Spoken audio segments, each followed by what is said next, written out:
नमस्कार, स्वागत है आपका अपने YouTube चैनल मार्गदर्शन पर। आज मैं आपको षट्तिला एकादशी की कथा सुनाती हूँ। षट्तिला एकादशी का मुहूर्त। एकादशी तिथि 24 जनवरी शाम के 7:25, 25 जनवरी रात के 8:31, शनिवार 25 जनवरी 2025। व्रत तोड़ने पारण का समय 26 जनवरी सुबह के 7:12 से सुबह के 9:21। प्राचीन काल में मृत्युलोक में एक ब्राह्मणी रहती थी। वह सदैव व्रत किया करती थी। एक समय वह 1 मास तक व्रत करती रही। इससे उसका शरीर अत्यंत दुर्बल हो गया।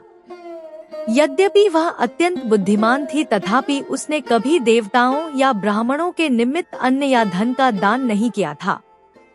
इससे मैंने सोचा कि ब्राह्मणी ने व्रत आदि से अपना शरीर शुद्ध कर लिया है, अब इसे विष्णुलोक तो मिल ही जाएगा, परंतु इसने कभी अन्न का दान नहीं किया, इससे इसकी तृप्ति होना कठिन है। भगवान ने आगे कहा, ऐसा सोचकर मैं भिखारी के वेश में मृत्युलोक में उस ब्राह्मणी के पास गया और उससे भिक्षा मांगी। वह ब्राह्मणी बोली, महाराज किस लिए आए हो? मैंने कहा, मुझे भिक्षा चाहिए। इस पर उसने एक मिट्टी का ढेला मेरे भिक्षा पात्र में डाल दिया। मैं उसे लेकर स्वर्ग में लौट आया। कुछ समय बाद ब्राह्मणी भी शरीर त्याग कर स्वर्ग में आ गई।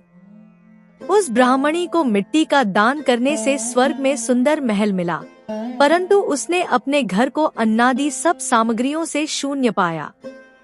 घबराकर वह मेरे पास आई और कहने लगी कि भगवान, मैंने अनेक व्रत आदि से आपकी पूजा की, परंतु फिर भी मेरा घर अन्नादि सब वस्तुओं से शून्य है। इसका क्या कारण है? इस पर मैंने कहा, पहले तुम अपने घर जाओ, देवस्त्रियां आएंगी तुम्हें देखने के लिए। पहले उनसे षट्तिला एकादशी का पुण्य और विधि सुन लो, तब द्वार खोलना। मेरे ऐसे वचन सुनकर वह अपने घर गई। जब देवस्त्रियां आईं और द्वार खोलने को कहा तो ब्राह्मणी बोली, आप मुझे देखने आई हैं, तो षट्तिला एकादशी का महात्म्य मुझसे कहो। उनमें से एक देवस्त्री कहने लगी कि मैं कहती हूँ। जब ब्राह्मणी ने षट्तिला एकादशी का महात्म्य सुना तब द्वार खोल दिया। देवांगनाओं ने उसको देखा कि न तो वह गांधर्वी है और न आसुरी है, वरन पहले जैसी मानुषी है।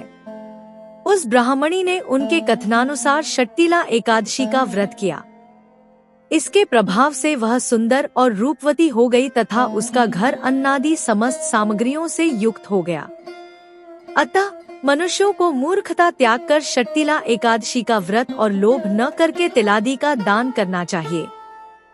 इससे दुर्भाग्य, दरिद्रता तथा अनेक प्रकार के कष्ट दूर होकर मोक्ष की प्राप्ति होती है। इस प्रकार षट्तिला एकादशी व्रत कथा समाप्त हुई। जय श्री हरि।